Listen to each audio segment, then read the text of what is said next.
Hi everybody, Stefan Molyneux from Free Domain Radio. Hope you're doing well. I have a question for you. Do you ever find that staring into the eye-bleedingly complex Mobius strip Gordian knot of Hillary Clinton's email woes gets just a little bit bewildering? Do you find yourself bewitched, bothered, baffled by it? Well, fear not, my friends. I have come to your rescue. I am going to give you the facts.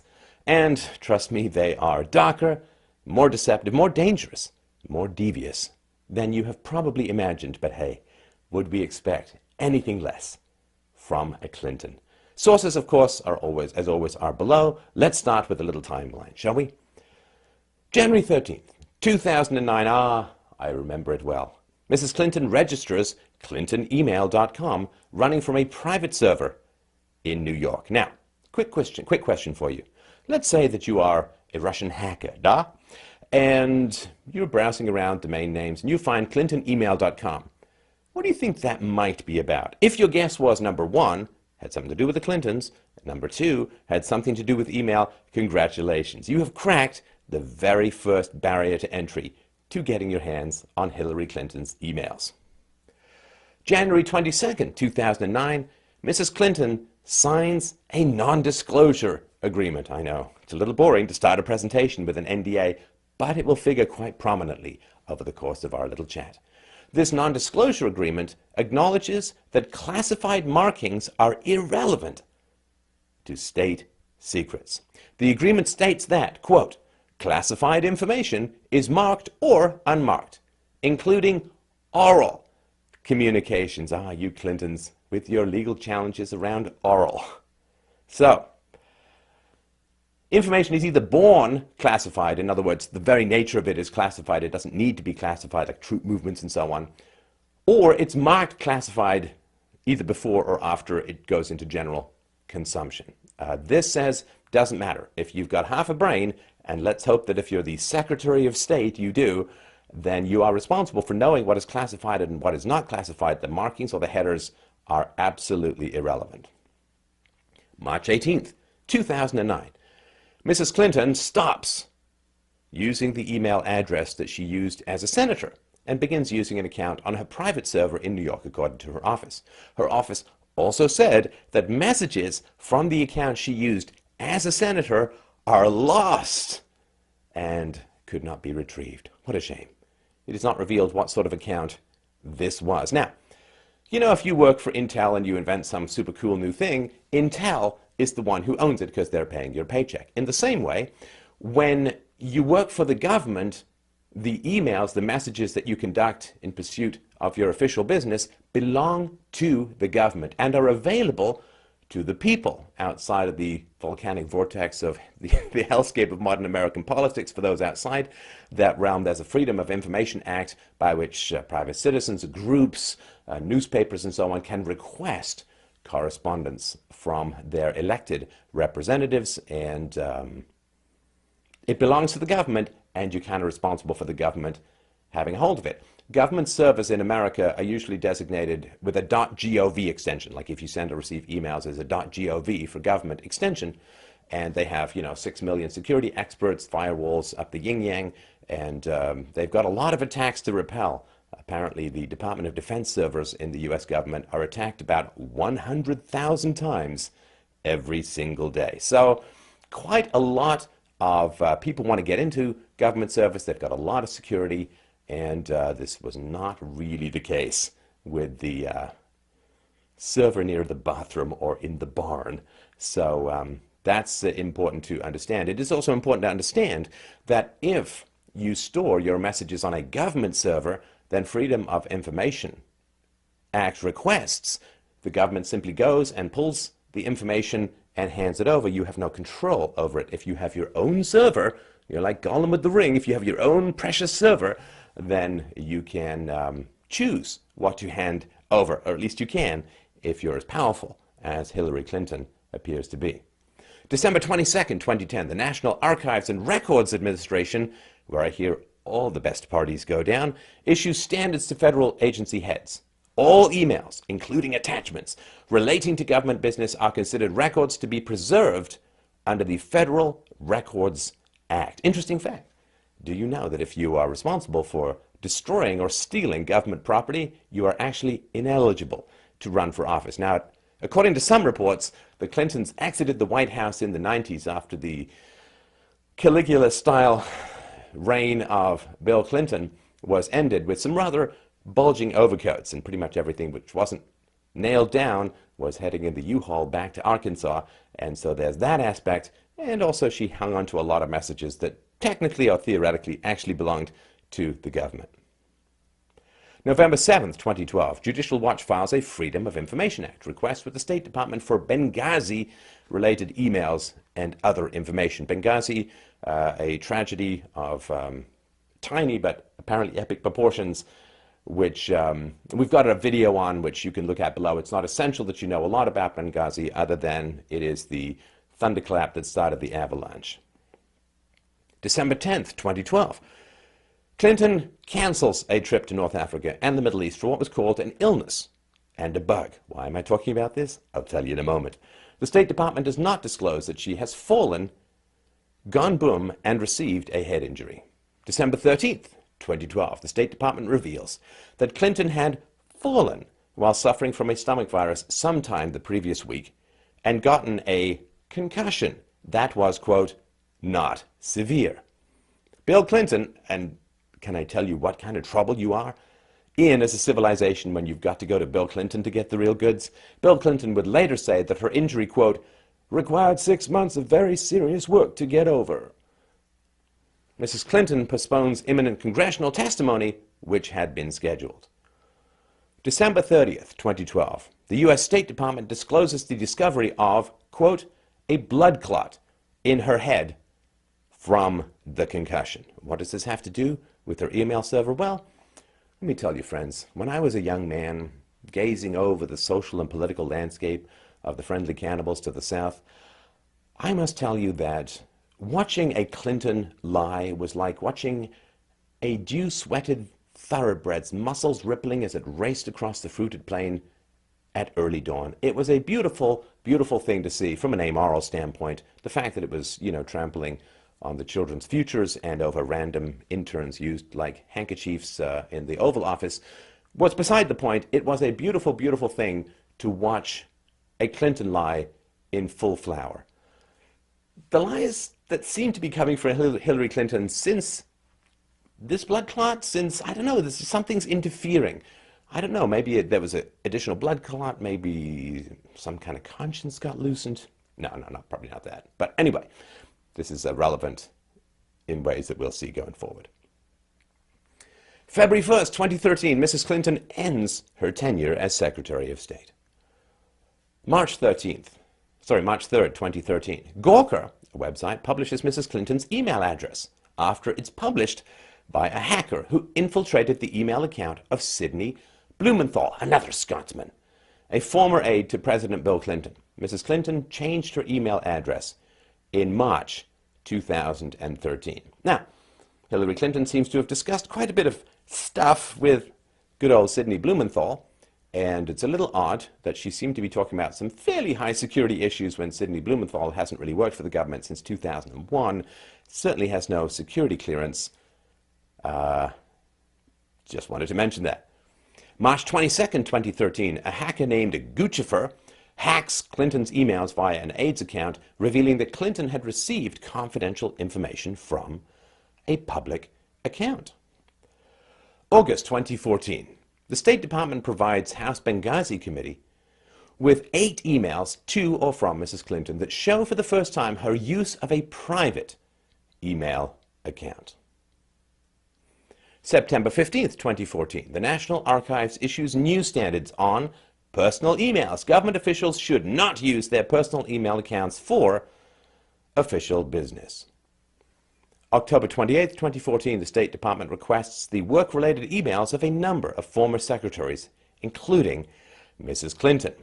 Now again, they shouldn't really need to ask for these things because these are all supposed to be conducted on government servers which are protected from hackers and backed up regularly. Well, I guess unless you're in the IRS and you've got a Democrat in the presidency. Anyway, we'll get back to that. November 2014, the House Select Committee investigating Benghazi requests Mrs. Clinton's emails about the September 2012 incident, which resulted in the murders of U.S. Ambassador Christopher Stevens and 3 other Americans. According to her office, about 300 of Mrs. Clinton's emails from her private account were delivered to the committee.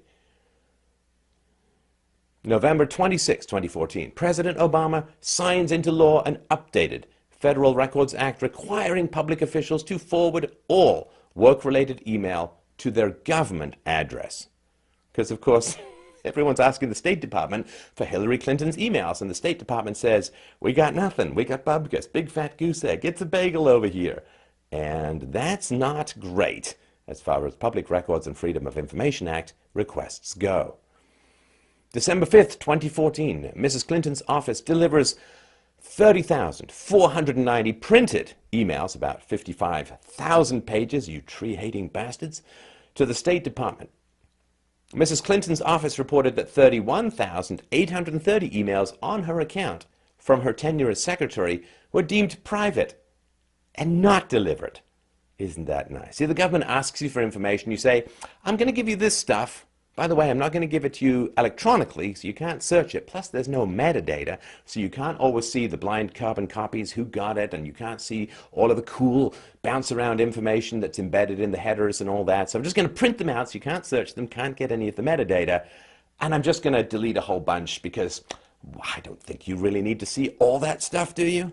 Wow. It's good to be king, I suppose.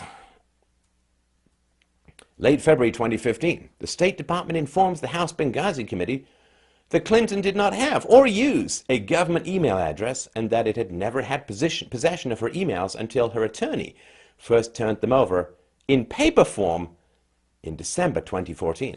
I guess there's another question too, which is twofold, I suppose. Number one, the person who set up her server, or the company, would probably have access to her server, in which case they'd have access to a whole bunch of not unclassified material, while they themselves virtually certainly had no classified standing. Also, she's handing stuff over to her lawyer, who himself probably does not have very high security clearance. I'll leave you to mull that one. March 3rd, 2015, the New York Times reveals that Mrs. Clinton used a private server for her email while she was Secretary of State.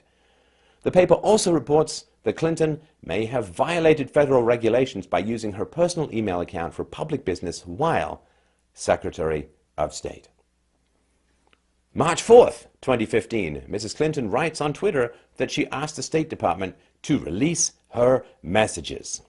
March 4th, 2015, the Associated Press reports that Clinton's email address tracks to a private email server at her Chappaqua, New York home, which was registered under a pseudonym. So it took an extra 4.5 minutes to find it. March 10th, 2015, Mrs. Clinton told reporters she had used a private account because it was more, quote, convenient than keeping separate personal and official email addresses, thus confusing, or I suppose you could say, explaining it away to everyone roughly as old as Methuselah, or about 900 years old, because anyone who's less than 900 years old knows that you don't need separate computers for every email account. They're called aggregators. It's like, well, you know, I want to subscribe to the New York Times feed, so I need one tablet for that. And I want to subscribe to the Drudge feed, so I need one tablet for that. Like, no, these things, you know, ever since, I guess, about 1981, computers can do more than one thing at a time. And so everyone who's young, and Clinton does not have a lot of support among young people who are desperate for Bernie Sanders to pay off their student loans, but young people understand that when she says, well, you know, it's more convenient to use different computers with different email setups. I mean, no, it's really not, and that rings pretty hollow. You know, maybe the grandma you have that you're constantly saying, no, don't click on that link, don't click on that attachment, don't open it.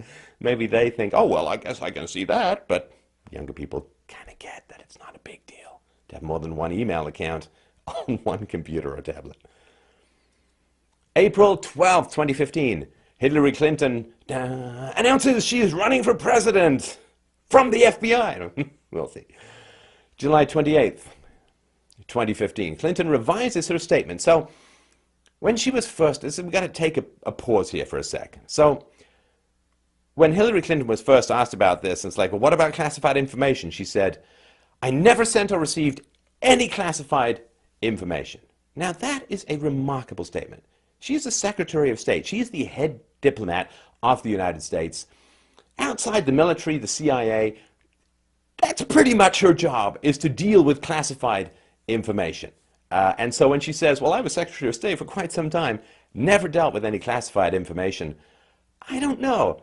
It's like the head of a law firm saying, well, none of my emails deal with any legal matters. It's like, you know, that's your job, right? You have one job, and that is to deal with classified information. So it was a little hard for people to believe that she hadn't dealt with any classified information. Plus, it's kind of a risk, you know. Maybe you can decide you're not going to send any classified information, but people are just emailing you. They may not know particularly, because, you know, you can mask it with, like Hillary Clinton, it doesn't show the actual email address, the .com rather than the .gov. That's kind of your tip-off that she's operating in an unsecure environment. So people could email you classified information. So unless you told everyone, don't send any classified information to my address, in which case, since that's your only address, you're basically saying, don't send me anything that might be even remotely relevant to me doing my job. It gets a little hard. So her first statement was, I neither sent nor received any classified information. And that thoroughbred stumbled so sadly in that early dawn light. But then people said, isn't that your job? She said, okay, backup plan. Let's try this. She is confident that she never sent or received any emails that were classified at the time. At the time I sent or received, nothing was classified at the time. So she's claiming it's all low-rent stuff. There was nothing that was born classified. And given that she's, I don't know, involved in a lot of classified stuff as the head diplomat, it's like the diplomat saying, oh no, I never dealt with anything that was secretive. It's like, you know, that's the job. Car dealer, no cars. Anyway, I think you get the point. August 15th, 2015, Clinton further revises her statement about classified email. Now she says she never sent or received any emails that were marked classified. I didn't have that big red star or logo or background or something like that. Okay, so she's got 3 stories, right? Never sent or received anything classified. Never sent or received anything that was classified at the time.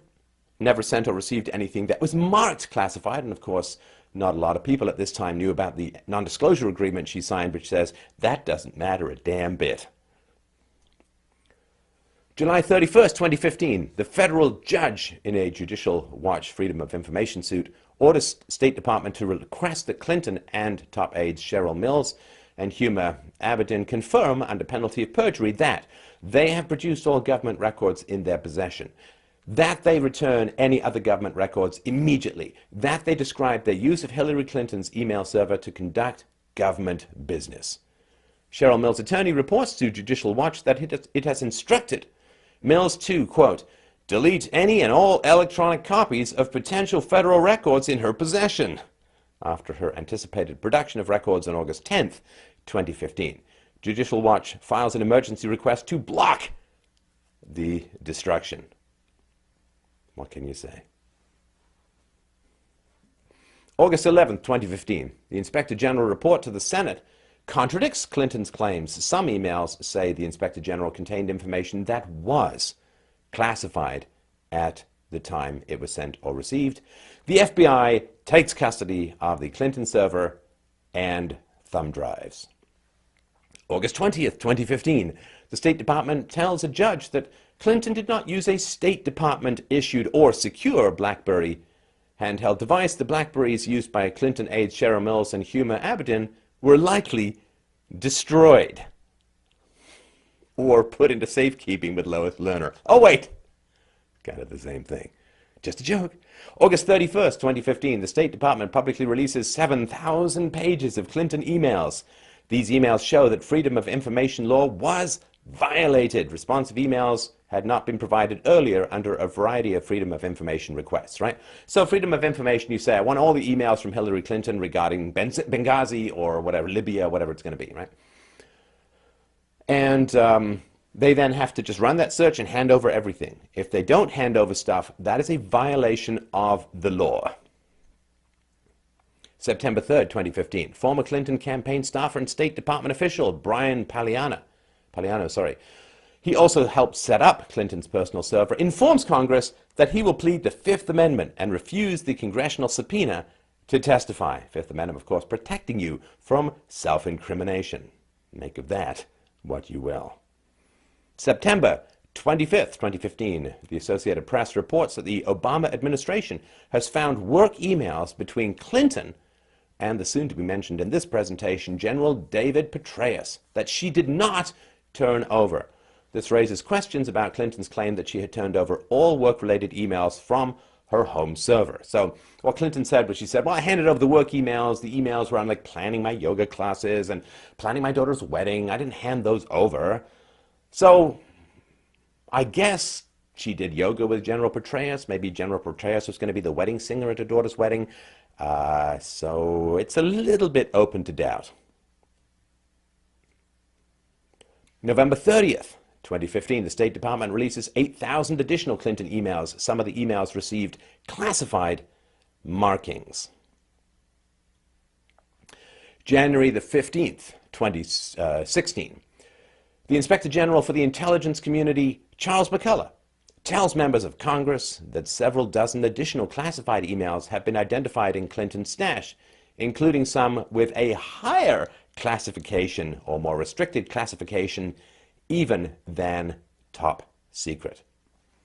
Late January 2016, the State Department confirmed the existence of 22, count them, 22 top secret emails that it could not release in any form, even with entire sections redacted. February 2016, some Clinton emails that the intelligence community and State Department recently deemed too damaging to national security to release contain what is called operational intelligence, and their presence on the unsecure personal email system jeopardized, quote, sources, methods, and lives, a U.S. government official who has reviewed the documents reported. So this operational intelligence, real-time information, it can be about intelligence collection, named sources, the movement of particularly sensitive assets, and so on. So lives depend on this. So Mike Pompeo, Republican from Kansas, sits on the House Intelligence Committee, Yale-trained lawyer, and so on. He said the following with regards to this scandal, and I quote, "There is no way that someone, a senior government official who has been handling classified information for a good chunk of their adult life, could not have known that this information ought to be classified, whether it was marked or not. Anyone with the capacity to read and an understanding of American national security, an 8th grade reading level or above, would understand that the release of this information or the potential breach of a non-secure system presented risk to American national security." He also suggested that military and intelligence operations had to change due to the very real possibility that the Clinton server had been compromised. So, break time, big picture time. I think we've got a good backdrop here. So, was the server compromised? No, we'll get into some details, technical details about that in a moment. But the intelligence community doesn't know. Right? So if the servers are under control of the government, there may be traces of an attack, if there may be access tags on files or something like that. There might be some way that they know if it's been compromised. But because the server was not in their control and because its security was weak, they don't know. They don't know what's been compromised and what's not been compromised. They don't know all the documents that might have been on there. They don't know who might have had access to what. They don't know what was sent to whom and to where because there was no metadata in the printouts. So they're operating in the blind with regards to its potential that there was huge damage. They don't know how much. What do they need to change? Everything, I imagine, has somewhat ground to a halt. He went on to say, "Anytime our national security team determines that there's a potential breach, that is information that might potentially have fallen into the hands of the Iranians, or the Russians, or the Chinese, or just hackers, that they begin to operate in a manner that assumes that information has in fact gotten out." Now, Mrs. Clinton also instructed an aide to send her a secure document on an unsecure fax. as well as instructing another aide to remove classified markings for a document before sending it, which will be significant, as we'll see. All right. Security clearance holders are required to speak up when classified information is not in secure channels. This really, I believe, is the very core of the issue of why everything is going so slowly and why everyone dreads a potential prosecution, at least everyone in the current administration. National Security Attorney Edward McMahon Jr. says, everybody who has a security clearance has an individual obligation to protect the information. Just because somebody sends it to you, you can't just turn a blind eye and pretend it never happened and pretend it's unclassified information. You see something, say something. In this case, shoot a flare into the events that lead to the guy who can do something about it. Now, these rules are known as the Code of Federal Regulations. They apply to all U.S. government employees with security clearances and state that there is an obligation to report any possible breach by both the sender and the receiver of the information. Quote, any person who has knowledge that classified information has been or may have been lost, possibly compromised, or disclosed to an unauthorized person shall immediately report the circumstances to an official designated for this purpose. If you see something, say something. In other words, if you are aware of a potential lack of security for highly classified or classified information, you have an obligation to report. And if you don't report, you are liable for that failure to report. Now, among the latest batch of emails released by the State Department is a tasty little exchange between Clinton and then Senator John Kerry. John Kerry, of course, is currently Secretary of State. Some sections of these emails are fully redacted due to highly classified information. But here's the kicker. Both John Kerry and Hillary Clinton were using unsecured personal accounts to trade this information back and forth. If you think the problem ended with the exit of Clinton, think again. Now, by the by, the Clinton campaign at the moment is calling for the 22 super top magic secret emails to be released. This is mostly political theater. It's not really the State Department's call because the intelligence came from other agencies who have the final say in classification and release and handling and so on. The State Department has no authority to release those emails, and of course Secretary Clinton almost certainly knows that, so it's pure theater to say, release that which I have no power to release, and neither do you. It just makes them look honest while they know nothing's going to happen.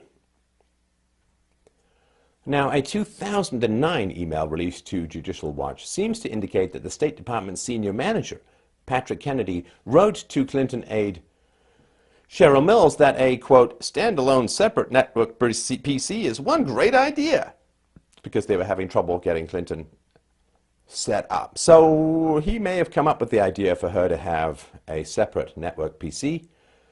Judicial Watch President Tom Fitton has said, the emails show that the top administrator at the State Department, Patrick Kennedy, who was still there overseeing the response to all the inquiries about Hillary Clinton, was in on Hillary Clinton's separate email network and system from the get-go. Well, let's do some comparisons. So currently, and I feel like we should have some kind of ticker going up here, 1,580 Clinton emails contain sensitive or secret information. Let's compare this to General David Petraeus. Now, he was the former director of the Central Intelligence Agency who was found guilty of not taking good care of his classified information. He actually kept secret documents in an unlocked desk drawer in his home office. Now, his home actually guarded 24/7, so relatively secure, not accessible to the internet, not even in an electronic format that could be accessed outside his house. So you could argue a little bit more contained than God knows what out there in the hinterlands of the web. Let's talk about a sailor. So the sailor took a selfie in a submarine.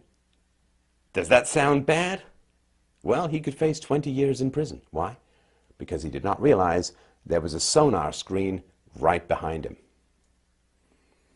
Let's talk about a Marine. Marine told his superiors, hey, there's a man around here who's pretending to be an Afghan policeman who is in fact Al-Qaeda. Ah, but he informed them using a Gmail account. And he's facing 20 years in jail as well. And this is one of the reasons why the FBI, kind of involved in these kinds of security issues and prosecuting people for violating security standards, the FBI is probably chomping at the bit to bring an indictment against Hillary Clinton, because if they don't, well, it's going to be a little tough to prosecute people with that precedent in place. So they're kind of backed into a corner as well. Now, Mrs. Clinton received at least one Special Access Program email.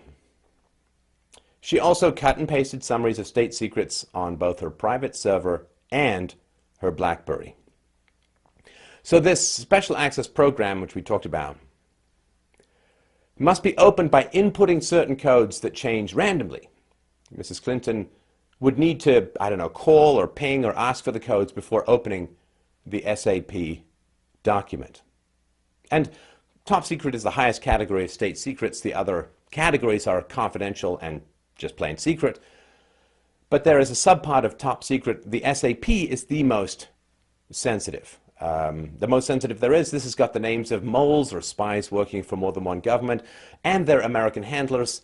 It might describe the existence of black ops, which are illegal operations that the US government carries out, which it will steadfastly deny. Knowledge of if they ever get exposed. They can include codes needed to access state secrets, ongoing intelligence gathering projects, and so on. A lot of the lawmakers who are reviewing this stuff, even the Congress people, they don't have access to see the information that ended up in Miss Clinton's inbox. And at least one, and they're still working on it. Now, Mrs. Clinton has reported that she is computer illiterate. Maybe she didn't know what she was doing. She's maybe attempting plausible deniability. Oops, I just didn't know. Right. I'm old. But this is according to Judge Andrew P. Napolitano. Quote, in this sensitive area of the law, plausible deniability is not an available defense. No judge would permit the assertion of it in legal filings or in a courtroom, and no lawyer would permit a client to make the assertion. This is so for two reasons. First, failure to safeguard state secrets is a crime for which the government need not prove intent. The failure can be done negligently. Thus, plausible deniability is actually an admission of negligence, and hence in this case, an admission of guilt, not a denial. Second, Clinton signed an oath under penalty of perjury on January 22, 2009, her first full day as Secretary of State. In that oath, she acknowledged that she had received a full FBI briefing on the lawfully required care and keeping of state secrets. Her briefing and her oath specified that the obligation to safeguard state secrets is absolute. It cannot be avoided or evaded by forgetfulness or any other form of negligence, and that negligence can bring prosecution. Right, so you can say, oops, I did it, but I didn't mean to, and the only thing that the government hears in terms of prosecution is, I did it. The I didn't mean to is completely irrelevant, because of course, everyone could say that, you know, oops, I left the briefcase in the airport, you know, got paid $1 million. Oops, right? I mean, if you had the oops, it wouldn't mean anything, because there's such incentive for people to get a hold of this information, blackmail, bribery, you name it. So you can't say oops, because then you've just confessed and you're doomed. So, is there going to be a prosecution? Could we face the significant excitement of watching somebody try to claw their way to the highest office in the land with Fox and friends in hot pursuit from the X-Files of the FBI? I don't know. We're going to get Joe Friday from all the way up her cankles? I don't know. Former U.S. Attorney General Michael Mukasey believes that there is enough evidence to justify criminal charges against Mrs. Clinton and to bring a conviction for mishandling classified information. Quote, "From her direction that classification rules be disregarded, to the presence on her personal email server of information at the highest level of classification, to her repeated falsehoods of a sort that juries are told every day may be treated as evidence of guilty knowledge, it is nearly impossible to draw any conclusion other than that she knew enough to support a conviction, at the least, for mishandling classified information." Whether or not unsecure SAPs fall into the wrong hands is irrelevant, at least in terms of prosecution. My guess is, again, I'm just an amateur in all of this, but my guess goes something like this. If information was pulled from Hillary Clinton's server, that information has the most value if the US government does not know it was taken. For obvious reasons, right? Well, put in defensive measures, won't change up what they're doing, won't change codes, won't change moles, and all that kind of stuff, right? Won't stop programs. So if the information is pulled, the last thing that whoever pulled it would want is for the US government to know it was pulled. And that's one of the reasons why having a relatively unsecure server offsite is so dangerous. The information can get pulled and nobody knows it. So whether it falls into the wrong hands is irrelevant because you have to assume that it is. And in fact, the more dangerous hands it has fallen into, the less likely you are to ever know where it is. So as far as prosecution goes, it doesn't matter. Now, President Obama, he first said that he learned about her use of, exclusive use of personal email at the same time as everyone else and through the media. But he did know her personal email address. He sent and received emails with her. Now, again, was this masked? Did he only see her name and not the act? Did he know it was a .com rather than a .gov extension? Time will tell, but he seems to be fully aware. At least that's the reports that I've read. Now, previously, President Obama said that he learned of Clinton's exclusive use of private email while at the State Department, quote, "at the same time everybody else learned of it." Now, there are, in fact, even some suggestions that a senior advisor to President Obama was behind the leak which led to Hillary Clinton's email scandal for reasons of political infighting, which we can only conjecture, I'm sure. Was she hacked? The more dangerous the hands it ended up in, as I said, the less likely you are to know. Mrs. Clinton did open an email message on her private account, saw that she had received a virus-infected link, and replied to tell her friend that she had been hacked. So that's shown up in the correspondence. This email, the email with the virus-infected link, was received less than 2 months before IT experts who were called in to evaluate her private email server in September 2011 found Russian-linked hacker attempts on her email inbox. According to Breitbart News, quote, "multiple Clinton email contractors were the victim of massive security breaches, and Clinton's email server had an open webmail portal that gave hackers unrestricted access to her information."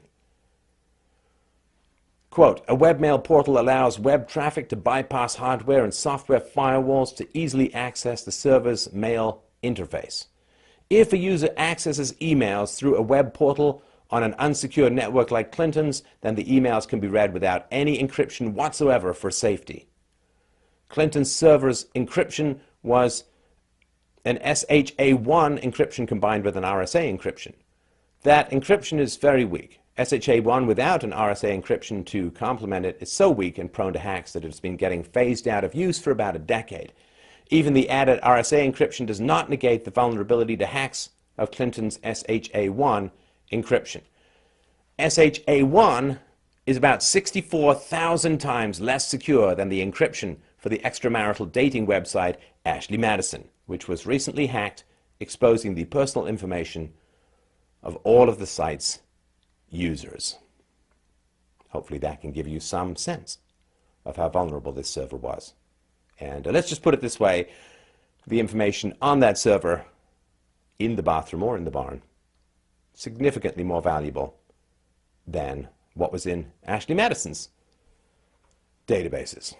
And again, the issue could be that if information has been stolen, then there could be blackmail situations going on, which again, you don't know. It's not just the enemies who have the information that can be used to turn your employees against the government as well, if there's any incriminating evidence in there or things which they were responsible for, which are out, that they can be blackmailed for. It renders the whole thing rather null and void. So, why would she do this? Why would she install a private server in her house and conduct basically her business as Secretary of State off the record? Well, there are two FBI investigations. One is around the mishandling of classified information. The other is a pattern of abuses that seems to have come to light regarding Secretary of State Clinton's use of state power for potentially gaining favors for people who donated to the Clinton Foundation. And we've got a presentation on this, which we'll also put below. So they're looking for mishandling of security information and also potential corruption. And so would she like to have done this, all of this, where no one could get a hold of her emails, where nobody could review stuff, where nobody could back it up, where she had complete control over the emails and then could release and delete as she saw fit? Well, I could see that being an advantage if you were interested in certain off-the-book kind of things. So also, of course, if you have your own server, then you're not subject, at least not nearly as much, to Freedom of Information Act requests. And of course, the State Department was pretty unresponsive to FIA requests. They came back saying repeatedly, well, you know, we can't really find anything. There's nothing to find. No records exist. And they didn't really say why nothing was found. Of course, the reason was that everything was on Hillary Clinton's own server. So there was a lot of cover-up, I would say, for that as well. Because if they'd said, well, look, we can't find anything because she's running her own server, we don't have access to it. So Clinton's defense, to some degree, seems to be, well, neither me nor anyone on my staff, we couldn't really recognize top secret information. You know, we couldn't really tell. I mean, maybe it was about moles and troop movements and black ops, and we couldn't really tell if it was top secret or not. So we just, you know, copied and pasted and faxed and sent it around and so on. Okay, does that make you feel comfortable that she's got excellent and great judgment to be the next commander-in-chief of the U.S. forces? You know, she's been decades in and around government at the very highest levels and still can't recognize any secret information in any emails, even though she signed a document and received training that said, you have to do that. Did she ever say, well, I don't really know how to because, you know, it's complicated and there's glowing things on the screen and it makes my old brain hurt? No, she didn't do any of that. So she can claim that she's clueless. It's not a defense, but even if you accept it, does that mean she should be in charge of America's military might? Ugh. Going back to Sidney Blumenthal, this is Hillary's close friend. So 4 emails from Sidney Blumenthal were withheld by the intelligence community because they were judged to be completely classified. And as I mentioned, so Mr. Blumenthal, no U.S. government position after January 2001 when Bill Clinton left the White House. How on earth did he have access to classified information a decade after that remains something of a mystery, although he's been questioned quite extensively about that. So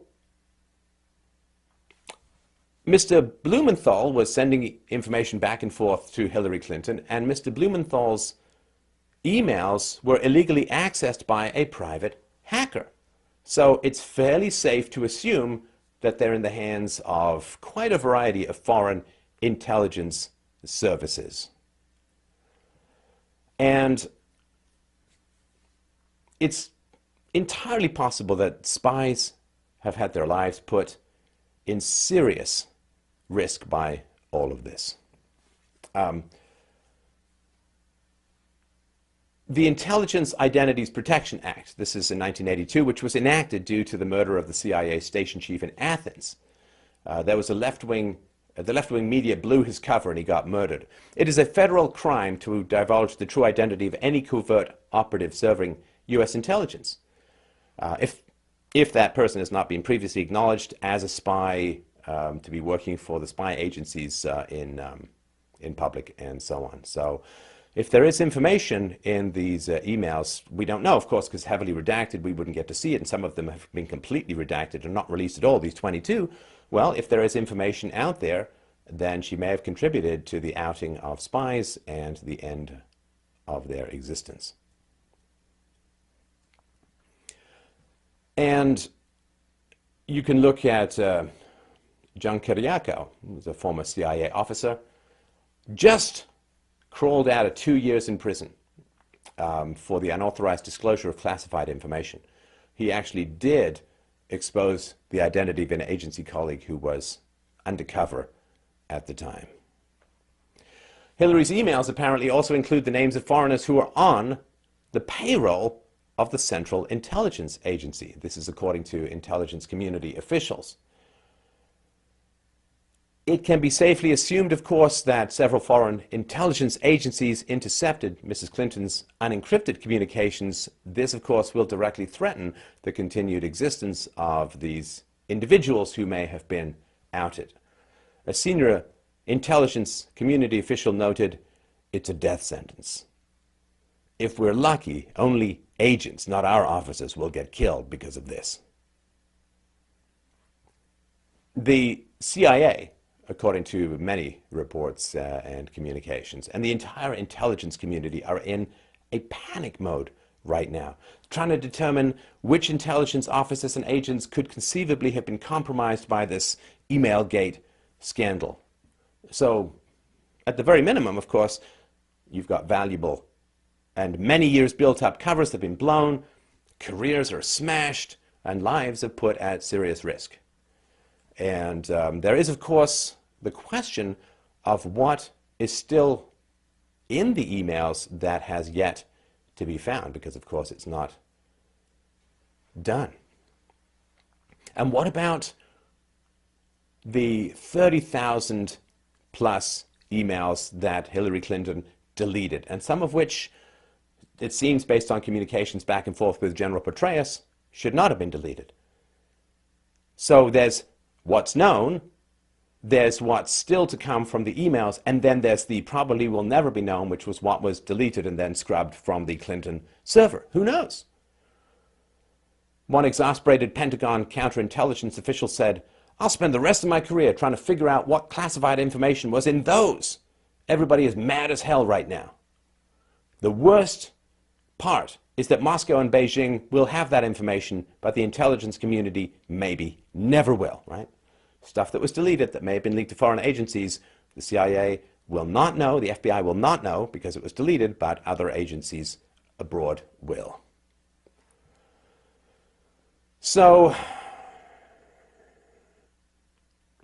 of course, the communications of the Secretary of State of America's top diplomat closely monitored by a wide variety of foreign intelligence services. This is something that has smashed a good deal of the intelligence apparatus around the world. I mean, the general disasters of Secretary Clinton's reign as Secretary of State are, hey, let's bring peace and stability to the Middle East and Libya and Syria, and, well, I think we've seen how that all went. Now, John Kerry, who is, of course, Hillary Clinton's successor, has admitted that Russia and China are almost certainly reading his unclassified emails. Robert Gates, Obama's first defense secretary, recently asserted it's very likely that Russia and China and Iran were inside Mrs. Clinton's homebrew email server. I mean, the Russians are well known for this kind of stuff. They have a giant embassy in Washington, and it's located on a nice high hill overlooking the city. There's a giant antennae on its roof aimed straight down, and this, of course, is where Clinton's unclassified emails went. The Russians are so desperate to get a hold of State Department information that they've been caught planting bugs in a conference room just down the hall from the Secretary of State's office. A high-ranking former KGB officer said about this email scandal, quote, "Of course the SVR got it all." That's the post-Soviet successor to the KGB's foreign intelligence arm. He said, "I don't know if we're as good as we were in my time, but even half-drunk the SVR could get those emails. They probably couldn't believe how easy Hillary made it for them." And the big question, of course, here is, what do they know? If we assume, or if the intelligence community has to assume that this is all out there. Well, they can read a huge amount about American diplomacy. They've got readouts and notes from sensitive meetings, classified information, and of course, the secret US positions on incredibly high-stakes negotiations, like the one recently concluded with Iran, and details of interactions and communications going back and forth between the State Department and all of the other alphabet suite of US agencies, including the White House. That's a huge goldmine for the enemies of the United States.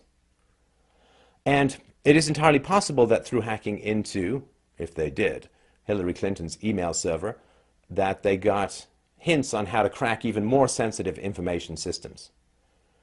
And if there was any shady dealings going on in the pay-for-play potential schemes that the FBI are investigating that Hillary Clinton may have been running as Secretary of State for donors to the Clinton Foundation, well, they would know about that as well, if any of that was documented or if there were hints therefore, which gives them leverage, of course, for bribery and corruption on a massive scale.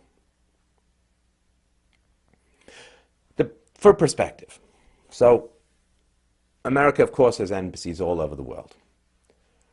Standing in those embassies all over the world, there are Marines. And those Marines have standing orders to fight to the death to protect the information that is in the safes, on the computers in that embassy, in those embassies. They have standing orders to fight to the death to protect that information. That is how important the information is perceived to be. And this is information that it seems very likely that Hillary Clinton has given away through choice, through a desire to avoid scrutiny, through greed, through ambition. Americans around the world have given their lives to protect top secret code word information, and it may have been just handed out for nothing. It seems beyond question, according to the research that I've read, and again the sources are below, that Hillary Clinton's server contained a variety of classified information. And remember, this is information that's so sensitive that even years after she ended her tenure as Secretary of State, it still cannot be released.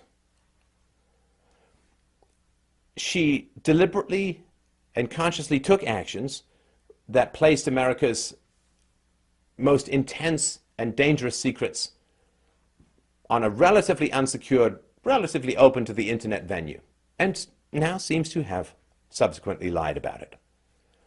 Reportedly, the FBI is preparing and prepared to recommend indictment of Hillary Clinton. It is up to Obama's Justice Department to follow through. Well, will Obama's Justice Department pursue indictments against Hillary Clinton? If they don't, well, there may very well be protests and resignations in the FBI because it sets a precedent. I will say, well, just two other things. So the fact that Bernie Sanders in a debate said, "I don't get what people are so upset about with your emails," means that he's clueless about such issues as national security and the incredible importance, if you're going to have this kind of system, to keep this kind of information away from prying eyes that will use it to do harm to American interests. So what that says about Bernie Sanders is something that speaks volumes as well. I would also argue that there's a certain kind of political correctness here that really drives me crazy. Because, well, you see, this is Obama, the first black president, he can't be allowed to fail. And therefore the Fed pumps massive amounts of money into the economy, setting America up for a giant crash. But he can't be allowed to fail. Hillary Clinton, such a high-ranking woman in the government, she can't be allowed to fail. And I think this political correctness puts a shield on General Petraeus, all the other people I mentioned. They're all men, the sailor, the guy who emailed using Gmail about the guy posing as a policeman who was Al-Qaeda. These are all guys. When are we going to have a society where everyone gets treated the same, where there's not these special protections for everyone? And what's going to happen? What is going to happen when and if Hillary Clinton gets indicted, the trial begins, presidency, God I hope, would be over at that point, or there's no hope. It's a post-Caligula republic that's doomed. And it's going to radiate outwards. There's a reason why nobody wants this to go further who's in the current administration, because everyone who had decent reason to believe she was not using a government server is implicated in her failure to protect sensitive information. They are required to report any violations of the need to protect classified information. Anybody who sent or received emails who had some idea that it was not a .gov extension knew and is liable and culpable for the loss or potential loss or having to act as if the loss is real of that information. Where's that going to spread throughout the government? How many people did Hillary Clinton email during her time of using this solo out of the protection of the government server? How many people did she email? How many of them knew and did not report this egregious violation of security standards? Where does it go to? Where does it go? How far does it go? How wide does it spread? Could this potentially invalidate an entire administration? Lord Acton said, power tends to corrupt, and absolute power tends to corrupt absolutely. The degree to which we have lower standards for public officials is the degree to which we encourage and feed their addiction to power and thus their corruption. We must hold the same standards for everyone, or let's not even bother pretending we have any standards at all. I leave you with Mark 8:36. What good is it for someone to gain the whole world, yet forfeit their soul? That quote is not about Hillary Clinton. It is about you and I and everyone who lets these kinds of things slide.